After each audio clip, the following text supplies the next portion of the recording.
Did you know that some aesthetic treatments can actually accidentally make patients look older? The first time I saw this was at a conference, and the injector very proudly asked the audience to guess the age of his patient after he'd done the procedure, and they all guessed older. Now, the interesting thing about this, as awkward as that moment was, is I learned something very important. Sometimes you can do a good treatment with a good result in isolation in the face that has a knock-on effect that does exactly what you don't want it to do. And in this case, it was about treating the cheeks and not the temples. And the relative difference in volume between the cheeks and the temples actually made the patient accidentally look older, although her cheeks look better. So this is the kind of thing we need to be aware of and careful of as injectors. There's one treatment that is popular right now that I think is making everybody who gets it look older. I feel like you know what I'm going to say. No, I don't. Oh, but yeah, okay, that's interesting. We're aiming for a sweet spot where you have volume and definition and just the right balance. And what you do with buccal fat removal is that you're basically removing fat, which if you did it just right would give you beauty. But then as people get older, they lose that fat, whatever fat is remaining, and they end up looking more gaunt. So over-defined is one of the key pitfalls. And it happens a lot, I think, with new injectors because you learn how to treat the cheeks. You're very proud to be able to treat the cheeks. Someone asks you for treat cheeks and you do the cheeks, but you've done it in a 48-year-old with a BMI of 19 and they just look older. They look skeletal. Yeah. Even though they needed cheeks, they also needed temple and subzygoma treatment as well. So it's about doing the buccal fat in isolation and not really doing anything else. Well, I imagine with the buccal fat especially, that if you're 25 with a really big buccal fat pad that makes you look round, you probably have a phase after your surgery between then and 35 that you look great, but when you hit 40 you suddenly miss that fat. And it's that whole problem of we're trying to just keep things in a sweet spot, but things are changing, so it can look good for 2 or 3 years and then go too far. Liam Payne had this done, but he's not even 30 yet. So obviously you can tell that those pictures are taken hardly any time apart. That is before his surgery. That is after the buccal fat pad removal. He looks 10 years older after the buccal fat pad, but he didn't need to look like, why does he want to look 10 years older? What was his goal here, do you think? Well, firstly, it's different for men because I can basically, as he looks in that left picture, he basically looks quite babyish, Yeah. I think. That looks like a little boy who's done well. He's a pop, he looks like a boy band kind of type who might appeal to 12-year-old girls, but isn't going to appeal to a full-blooded woman, Yeah, I understand, but I think he's more attractive on the left than he is on the right, because the right just ends up looks a bit odd, doesn't it? Do you not agree? He's just tilted into unhealthy.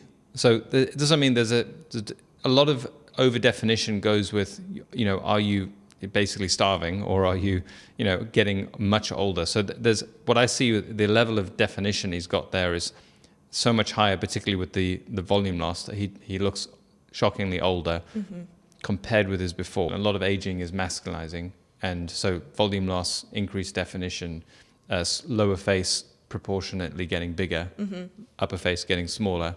All those things happen to everyone, but in a man it makes you more masculine, right? Yeah. And a woman obviously don't want to look more masculine. It's just associated with aging.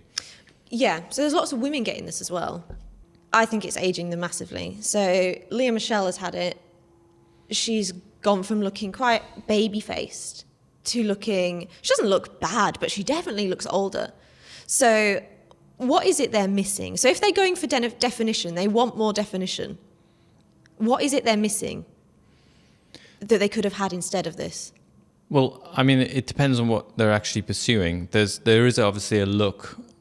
It's kind of like an adolescent look. Like it's almost an adolescent boy look, if I'm honest. Like there's a very skinny phase that you go through, which I've heard this said that this was influenced essentially by fashion designers who tend to be gay men who like that look, who kind of coaxed this idea of slim, basically very slim women, which isn't.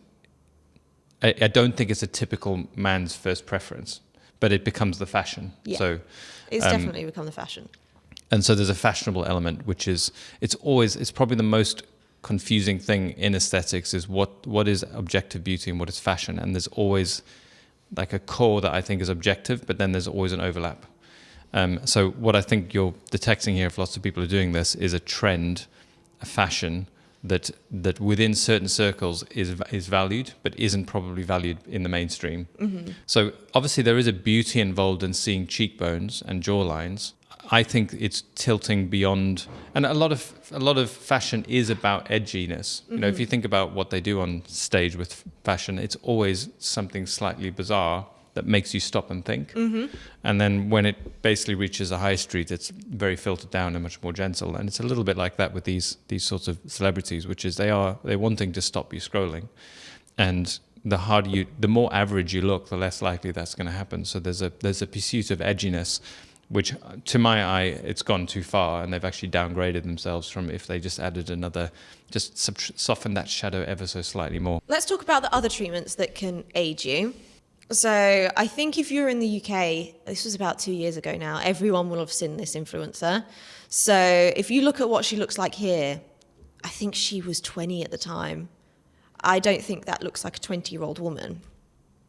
But if you look at this picture of her now, she's had all of that dissolved. She does now look like a 21-year-old woman. So she's had cheeks, she's obviously had jaw, she's got overfilled lips. Why do you think that has made her look far older than she looks realistically? Yeah, she's quite interesting because her natural face she's relatively petite proportions. So she's not a big feature person. So gentle contours between cheek and jawline and her lips. It all fits as a unit. Whereas in fact, I actually went viral and made a lot of people very cross because I wrote a blog on that when it first happened, and I said we can't treat patients like they're Mr. Potato Head. Look, I'm Picasso. I don't get it. You uncultured swine. As in, you take body parts and stick them on. But everyone interpreted that as I was calling her a potato head, and I really wasn't. But it did. I think when I have learned this over time, that when you use a word, it doesn't, like, the context kind of fades. And but I think what happened with her is this concept of like, oh, I'll have my cheeks done, I'll have my jawline done, I'll have my lips done, and none of it taking into context the overall picture. So yeah, you had all those things done, and if you looked at a chin or a jawline from one side by itself, it can look. In fact, if you watch this original video, it's quite interesting because in different angles she looks normal, and then there's this particular screen grab which just highlights that it's wrong.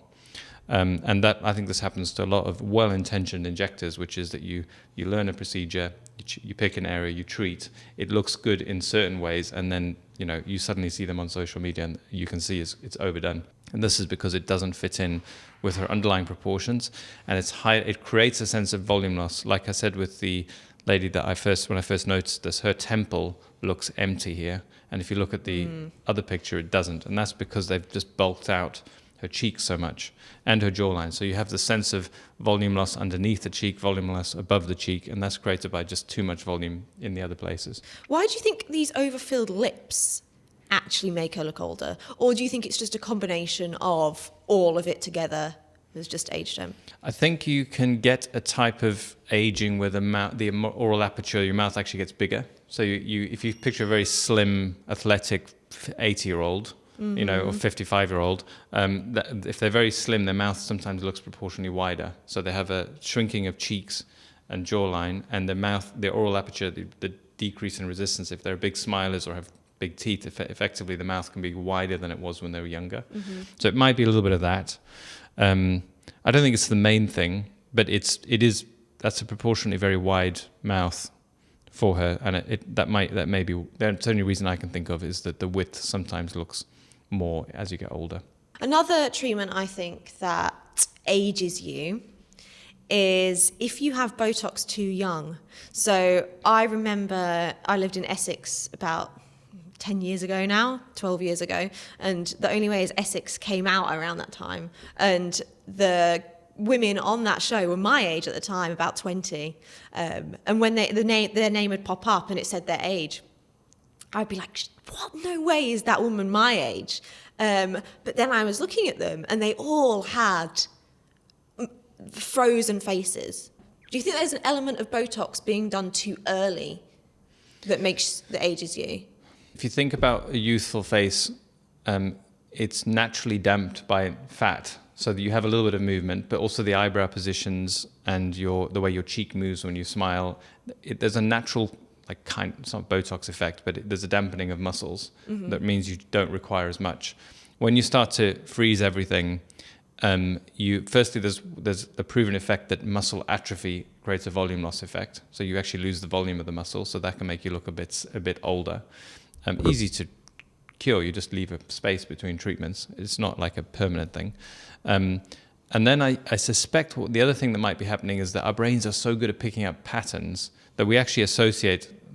There are enough people on TV who've had Botox when they're older, that when you start to see younger people doing it, your brain just thinks they're older. Yeah, that's so true, actually. Because you also think, why would they have had that done if they're 19, 20 years old? A lot of people do it as a preventative. In that kind of circles, it's also a status symbol to have had treatment. You don't want to be left behind by your girlfriends who are all doing it. So people do it in clusters, and it's not really about the individual patients. It's about the tribe doing all the stuff that everyone in that tribe does. Is there anything else that people do that you think ages them unnecessarily? I think the overall theme is just one of, if you're constantly thinking about treating along bony contours, chins, jawlines, cheeks, and never about in between.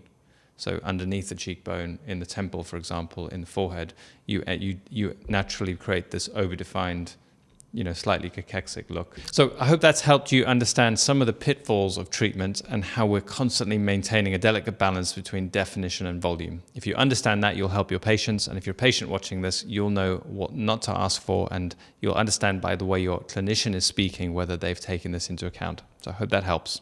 Don't forget, if this has helped you, to like and subscribe, to ring the bell notification so you'll get more content just like this.